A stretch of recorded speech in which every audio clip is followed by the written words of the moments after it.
Bonjour, je vous retrouve aujourd'hui avec un nouveau tuto vidéo pour Shoe Flower. Alors aujourd'hui, je vais m'attaquer au défi numéro 3 de Shoe Flower pour ce mois de janvier qui consiste à reprendre la collection Dans la Lune qui est sortie déjà depuis quelques années. Coucou! Et moi, je vais vous proposer aujourd'hui une page qui va venir se glisser dans mon December Daily. J'avais pas d'idée précise de ce que j'allais vous proposer là pour ce défi. Alors, j'ai commencé par piocher dans ma cache et sélectionner toutes les planches de tampons que je pouvais avoir de cette collection déjà, point de départ. Et puis, sans forcément penser à une association, enfin voilà, où j'avais pas forcément d'idée précise. Et après, je me suis dit, quel format je vais faire ça peut permettre quelquefois de commencer un petit peu l'inspiration à ce moment-là, en fonction du format qu'on choisit.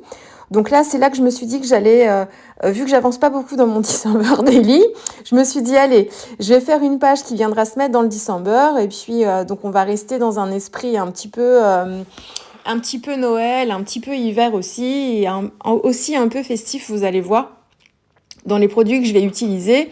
Mais voilà, c'était histoire aussi de compléter un petit peu mon December. Donc, je suis partie sur une pleine page qui va venir, je vais faire des trous en fait dans cette page-là. Et je viendrai l'insérer dans mon December Daily. Donc déjà, ça me donne un point de départ. Je vois le format et je vois en fait, en fonction des tampons que j'ai de la collection, comment je vais pouvoir faire ma mise en scène. Donc, je la fixe sur un petit carton parce que je sais pas comment je vais m'y prendre, mais je me dis si j'ai besoin de bouger ma page, au moins elle sera bien fixée. Et si j'utilise beaucoup d'eau, ça me permettra de bien tendre le papier. Et je me lance. Donc, vous voyez, j'ai hésité longtemps. J'avais envie, en fait, de prendre la planche de tampon avec l'arbre, la balançoire, la jeune fille, en fait, assise, qui peut s'adosser à l'arbre. Et puis, j'ai une petite jeune fille aussi, qui peut on peut la mettre assise par terre ou alors assise sur la balançoire. Donc, au début, j'étais partie là-dessus parce que je l'ai pas beaucoup utilisé cette planche. J'ai juste utilisé le tronc d'arbre pour faire une autre page, en fait, dans des teintes plutôt automnales. Et du coup, comme je partais sur le December Daily, j'ai pas d'inspiration qui me venait pour utiliser cette planche de tampon-là. En fait, il m'aurait fallu une autre planche de tampon de chez Chou avec des branches, en fait, sans feuilles du tout. Et là, l'inspiration ne venait pas. Donc, je l'ai laissé de côté. Et puis, je suis plutôt partie sur la petite jeune fille sur la Lune, que j'ai déjà utilisée l'année dernière dans mon December Daily aussi. Vous avez une vidéo d'ailleurs sur cette page-là en plus petit format.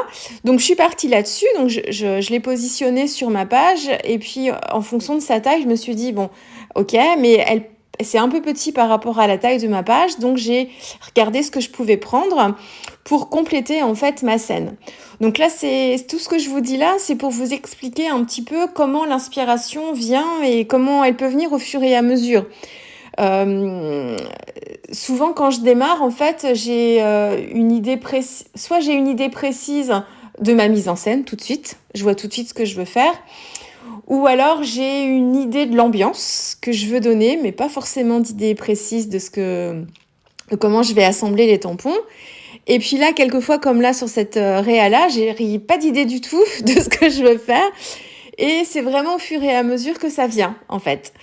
Donc là, j'ai tamponné la Lune avec la jeune fille. J'ai pris le grand tampon, le grand tampon aussi, il est quand même relativement grand, non monté, donc que de la collection Dans la Lune, qui représente en fait des roues un petit peu sur les signes du zodiaque. Et j'ai tamponné ça en bas pour occuper l'espace en fait en bas de page et me créer, alors non pas un sol parce qu'on n'est pas vraiment là les pieds sur terre, au contraire, mais me créer quand même une base en fait, que le regard puisse s'accrocher quelque part en fait en bas de page. Et je l'ai fait de façon un peu en diagonale, donc en tournant le tampon de façon à avoir une partie du tampon qui commence en haut à gauche et puis qu'on ait une légère diagonale pour descendre en bas à droite. Voilà, donc une fois que la mise en scène est faite, mon choix de couleur, donc là encore je ne prends pas de risque, j'utilise des couleurs que j'aime bien, que j'arrive facilement à travailler, à mélanger et qui me permettent de faire le plus de choses possible. Donc j'utilise du bleu et du vert. Donc le bleu pour le ciel, bon, ça tombe bien, on aurait pu faire, on peut coller à la réalité en faisant le ciel est bleu et la terre est verte, si c'est ce que je vais faire là. Si on est dans une prairie, par exemple, on peut faire un ciel rose, un ciel violet, un ciel arc-en-ciel, on peut être dans la Voie lactée, enfin tout est possible hein, dans l'imaginaire de toute façon. Bon là, voilà, je reste assez classique finalement. En prenant le bleu, je travaille avec mes aquarelles Isaro, donc ce sont les aquarelles que vous voyez dans les petites boîtes transparentes à gauche là de la vidéo. Donc je travaille comme ça en base. Donc j'ai dû faire un mélange pour les bleus. J'ai le bleu de cobalt et le bleu de Prusse que j'ai mélangé. Et puis en fonction de ce que ça donnait, j'utilisais un petit peu de grit paint pour équilibrer l'intensité de la couleur et la tonalité surtout.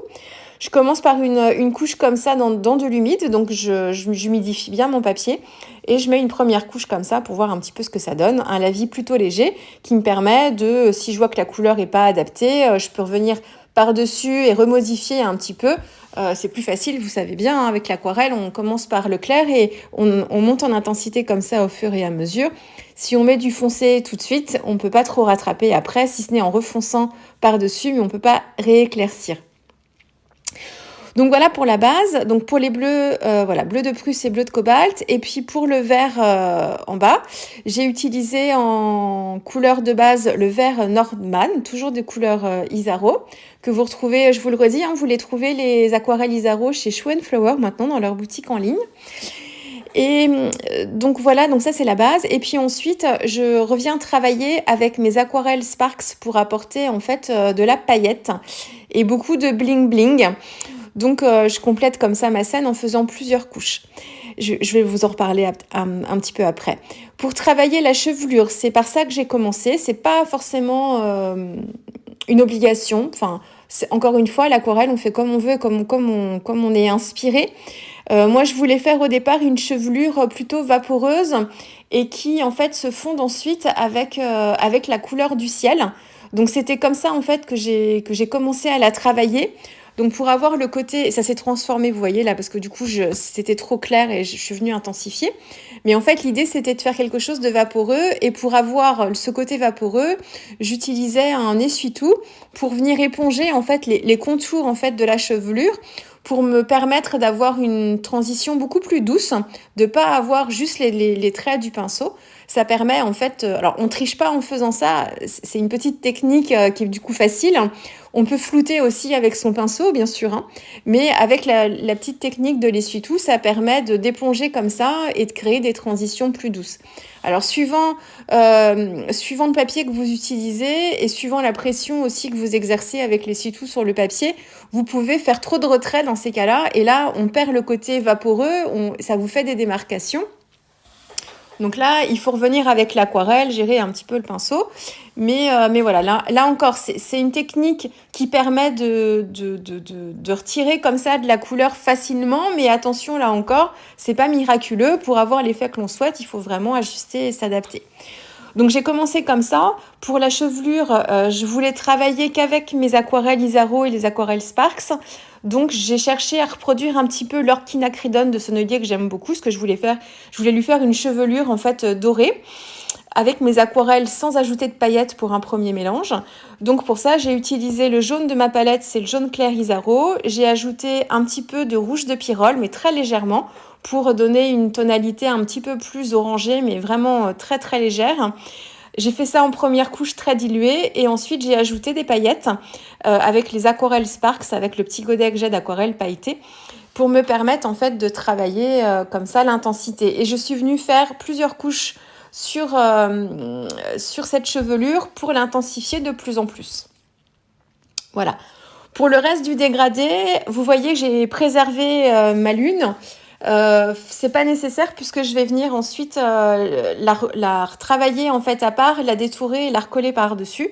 Mais quand j'ai commencé en fait mon aquarelle, je savais pas encore vraiment ce que j'allais faire. Toujours la même histoire, j'adapte au fur et à mesure. Donc en fait, j'ai commencé par la préserver, mais ça aurait été beaucoup plus facile du coup si j'avais su ça dès le début, que j'allais faire comme ça. Ça aurait été beaucoup plus facile de la recouvrir directement pour faire mon dégradé. J'aurais pas eu besoin de tout détourer. Mais bon, là, le motif est assez simple. Donc voilà, ça va plutôt bien. Donc voilà, donc le dégradé, je mouille d'abord, j'applique ma couleur, très pigmentée en haut, donc peu diluée en fait en haut pour les bleus. Et puis ensuite, je penche un petit peu, c'est ce que vous me voyez faire. Là, je tourne ma page, je la prends dans les mains. Et en fait, je relève un petit peu mon petit carton pour aider en fait la diffusion des couleurs et aider au dégradé.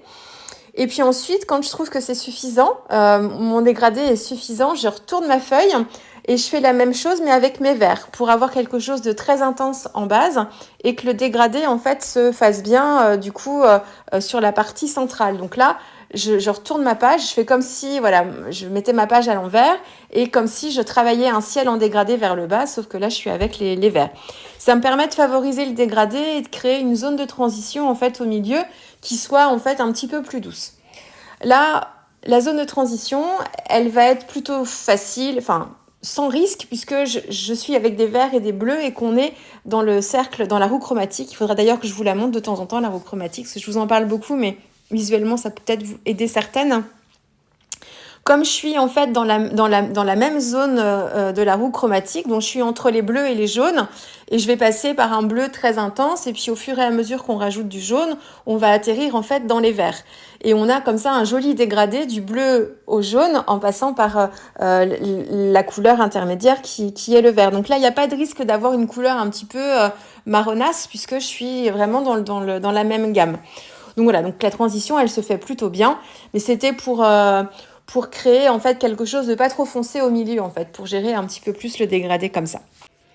Ensuite, en termes d'intensité, en fait, je voulais quelque chose d'assez profond, parce que là, on est vraiment dans la nuit. Donc, j'ai fait pour mon fond plusieurs couches. Je pense que j'en ai fait 3, voire même 4. Et quand je vous dis à chaque fois que je fais plusieurs couches, c'est que je sèche à chaque fois entre chaque couche. Alors vous voyez pas toujours le heat gun parce que c'est des parties qui peuvent être longues quelquefois et je les coupe pour pas que la vidéo soit trop longue pour vous. Mais systématiquement, en fait, je fais ma deuxième couche à chaque fois quand mon papier est sec et ainsi de suite. Moi, j'utilise le heat gun quand j'estime que mes fusions sont faites et que ça fusera pas plus ou que la fusion me convient bien. Attention au heat gun, il faut pas l'utiliser trop vite puisque vous allez fixer directement en fait votre aquarelle et ça peut vous créer en fait des auréoles parce que vous allez sécher trop vite en fait. Il faut vraiment laisser à l'aquarelle le temps de fuser. Mais voilà, mais moi j'utilise le heat gun parce que je veux aller vite et je vous le dis, ça fait peut-être que longtemps que je vous l'ai pas dit, mais je scrape le soir moi, quand les enfants sont couchés.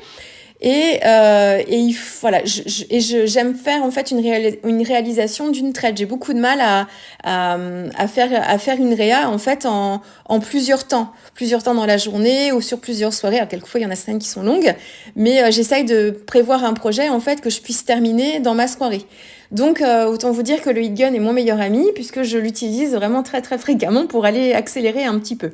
Si vous préférez en fait laisser fuser tranquillement jusqu'au bout, il faut laisser sécher votre aquarelle comme ça à l'air libre, mais ça prend du temps pour que l'aquarelle soit sèche et que le papier soit sec à cœur. Quelquefois, on a l'impression que le papier est sec, mais en fait, à l'intérieur des fibres, c'est encore humide. Et du coup, quand vous remouillez en fait par-dessus pour refaire une couche, l'aquarelle va bouger un petit peu plus parce que à l'intérieur déjà des fibres, le papier n'est pas totalement sec. Donc voilà, ça c'est la petite parenthèse. Donc oui, plusieurs couches. Je sèche entre chaque couche et ensuite, avant d'appliquer la couche suivante, je remets de l'eau. J'en mets pas trop. L'aquarelle, quand elle est sèche, elle est fixée. Mais quand elle est réhumidifiée, elle peut bouger un tout petit peu. Alors pas autant qu'avec des produits comme les Magical où dès qu'on remet de l'eau, en fait, les petits pigments réagissent tout de suite. Le fixatif qui est dans les poudres, dans les petits pots de poudre Magical, en fait, il permet de fixer la couleur, mais il se réactive tout de suite dès qu'on remet de l'eau dessus. Avec les aquarelles, les produits qui sont utilisés dans les aquarelles permettent à l'aquarelle de quand même bien se fixer la couleur. Mais malgré tout, si vous remettez de l'eau dessus, si vous en remettez beaucoup, vous allez quand même refaire réagir l'aquarelle un petit peu en dessous et du coup, ça peut vous créer en fait des auréoles, des marques, surtout si vous revenez avec un pinceau et que vous appuyez trop ou que vous frottez trop. Donc quand on fait des couches comme ça, l'aquarelle est faite pour ça, pour l'ajout de couches, mais il faut faire attention, bien que votre papier soit bien sec avant, et ensuite vous réhumidifiez bien avec un pulvérisateur par exemple, mais sans trop non plus le faire, hein. Il faut pas que ça vous fasse des flaques non plus, et puis ensuite après vous pouvez revenir mettre de la couleur. Donc je l'ai fait 4 fois et à chaque fois j'ai rajouté en fait la base est faite avec mes aquarelles Isaro et ensuite c'était la base aquarelle Isaro et j'ai rajouté mes aquarelles Sparks dans des teintes de bleu pailleté pour apporter le bling bling. J'ai travaillé le ton sur ton pour vous voyez les roues du bas là avec des aquarelles sans paillettes au début et puis ensuite je suis revenue avec mes aquarelles pailletées seules et plutôt crémeuses, c'est-à-dire que je les prends directement dans le godet, je les dilue pas trop avec de l'eau, je me mets juste une goutte en fait d'eau sur le godet d'aquarelle et ensuite je laisse agir un tout petit peu, c'est ce que préconise d'ailleurs la marque de ces aquarelles là pour avoir le côté opaque et très intense, c'est de laisser l'eau en fait agir sur l'aquarelle pour la ramollir, mais de travailler les aquarelles très crémeuses comme si en fait on travaillait avec des tubes d'aquarelle et qu'on les utilisait comme ça à la sortie du tube. Donc c'est ce que j'ai fait pour travailler le ton sur les roues que vous voyez sur le bas. J'ai pris les aquarelles pures directement dans le godet pour mes aquarelles bleues, pour l'aquarelle verte que j'ai aussi dans ces couleurs-là. Et du coup, ça me permet d'avoir quelque chose d'extrêmement scintillant, puisque c'est leur particularité aux aquarelles Sparks, c'est qu'elles ont vraiment c'est pas juste du mica broyé finement, c'est vraiment il y a des paillettes beaucoup plus. Alors ça fait pas des grosses paillettes comme de la diamantine non plus, hein, mais on a le côté en fait pailleté qui ressort vraiment fort. Et pourquoi je fais ça? C'est parce que quand j'ai commencé à mettre mes aquarelles Isaro en ton sur ton, j'ai rajouté en fait de l'intensité, mais plus dans les foncés. Je suis venue en fait foncer à chaque fois que je faisais des couches. Et en fait, mon aquarelle, donc elle se passe on est dans la nuit, mais moi j'ai envie de lumière quand même. Donc je veux la lumière des étoiles, je veux que ça scintille. Et en fait, là j'étais trop dans le sombre et trop dans le terne. Donc j'ai rajouté en fait un peu d'éclat avec des aquarelles pailletées. Pour la lune, je l'ai travaillé à part en utilisant le gris chaud de Sennelier, mais du coup, comme mon aquarelle est quand même relativement foncée, même si là, à la caméra, ça éclaircit pas mal, mais quand on voit pas les paillettes, en fait, on a l'impression que ma page est assez terne, en fait, et assez foncée. Donc quand j'ai rajouté la lune et que en l'ayant travaillé avec mon gris chaud de Sennelier, en fait, c'était là encore trop terne. Il me fallait du blanc, il fallait que je rajoute de la lumière. Donc, comme l'aquarelle était quand même c'était des couleurs plutôt douces, hein, puisque le gris chaud Sennelier, c'est pas une couleur flashouille, hein. Donc en fait, j'ai repris en fait tous les détails de la lune et j'ai repris mon Posca blanc et j'ai tout repris comme ça pour faire comme si je gommais en fait ma lune en fait, pour apporter du blanc et apporter de la lumière.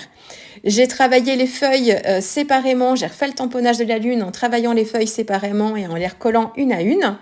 J'ai travaillé l'ombre au niveau de la lune en prenant un crayon noir aquarellable. Donc c'est un Albrecht Dürer que j'avais, mais peu importe à la limite le crayon. À la limite, un crayon aquarellable noir, pas très pigmenté, peut être une meilleure solution puisque du coup on contrôle un petit peu mieux les ombres. Le noir, faut faire attention, hein, parce que surtout les Albrecht Dürer sont très forts en pigmentation et du coup, voilà, c'est vraiment bien noir. Donc j'ai fait ça pour le contour de la lune et j'ai rajouté, donc là vous voyez les paillettes, et pour apporter encore des petites touches d'éclat, un tout petit peu de gouttes de Posca blanc, mais c'était pas le but, je voulais pas faire une scène hivernale non plus, mais j'ai rajouté en fait des traits blancs de Posca sur tous les détails de mes roues en fait en bas de page pour apporter vraiment des zones de lumière. Et j'ai fait la même chose sur les feuilles, sur la jeune fille que j'ai travaillé dans le même combo couleur en fait que le fond. J'ai juste rajouté du gris avec son pantalon pour mettre une couleur neutre. Mais voilà, j'ai essayé de rajouter du blanc quand même à certains endroits pour faire ressortir les détails et voilà, qu'on ait vraiment de l'éclat. Donc en fait, j'ai essayé de vous le retranscrire sur les photos. C'est une page, quand on la voit en vrai, malheureusement je peux pas vous la montrer en vrai, mais qui brille énormément et du coup qui est extrêmement lumineuse. Elle scintille de mille feux. Par contre, suivant les effets de la lumière, en fait, quand les paillettes ne sont pas actives avec la lumière, en fait, elle paraît super sombre. Elle prend tout son éclat, en fait, quand on la met vraiment sous le feu des projecteurs et qu'on voit vraiment, en fait, toute la lumière des paillettes, en fait, dessus. Parce que les cheveux sont hyper dorés. Le fond, vous le voyez un petit peu, il scintille parce que c'est des aquarelles pailletées bleues que j'ai utilisées en plus. J'ai utilisé un masque aussi, un masque Shoe Flower qui n'est pas de la collection Dans la Lune cette fois-ci, avec des petites étoiles, c'est la collection Circus il me semble. Donc voilà, mais en fait elle brille énormément et suivant voilà comment on se place, en fait on la voit plus ou moins lumineuse. Mais voilà, j'ai essayé de vous retranscrire sur les photos au maximum ce que ça peut rendre. Donc voilà, je crois que je vous ai tout dit, j'ai beaucoup parlé. Parce qu'en fait, là, dans les techniques d'aquarelle, j'ai pas grand-chose à vous dire, c'est à peu près pareil. C'est vraiment plus des petites astuces et puis vous expliquer un petit peu comment ma page se construit au fur et à mesure, surtout là que j'avais pas d'idée du tout au début de ce que je voulais faire. Donc vous voyez, même si au départ on n'est pas très arrêté sur une idée précise, il faut se laisser aller l'inspiration. Et puis après, en fonction de ce qu'on obtient, on ajuste et puis voilà, on adapte. Voilà, écoutez, j'espère que cette petite page pour Shoe Flower vous aura plu et puis on se retrouve très vite avec de prochains tutos vidéo. Allez, au revoir.